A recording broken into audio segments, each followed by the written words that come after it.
Hold on to your lederhosen, folks.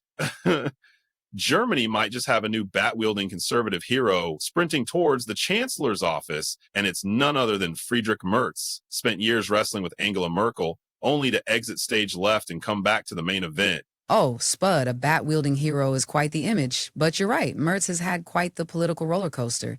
He's the businessman turned politician who's trying to convince everyone he's just your average middle-class guy. Except, with an impressive fortune. Yeah, it's like claiming you're training for a marathon by lounging on your couch watching reruns. His rocky political comeback is a bit like one of those late-night infomercials. Just when you think it's over, it's back with a new offer. Indeed, and what an offer. Merz is betting on his business acumen to bring some order to Germany's economic chaos, but has stumbled a bit recently, like that awkward claim about refugees getting deluxe dental work, because that's totally what the average German worries about. It's like saying aliens are responsible for traffic jams. But what about his plan to transform Germany into a bigger global player? Reckon he's going to dust off some vintage Cold War tactics?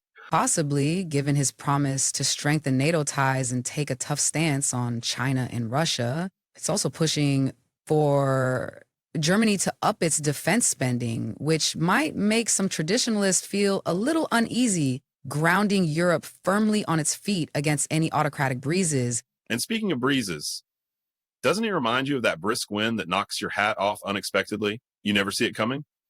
Just like those protests when he cozied up, albeit a bit too close, to the far-right AfD. I suppose so. His bold moves are certainly creating whirlwinds, chasing stronger international relations while also getting sidetracked by some rather unpopular domestic maneuvers is quite the balancing act.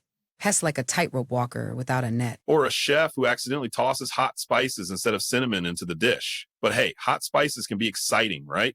We might see Germany spice up the EU dinner table if Merz wields his business skillet just right. And that could either lead Germany into a new golden age or to the edge of a culinary disaster. Either way, his tenacious grip on logic and leadership is what we're watching closely. Let's just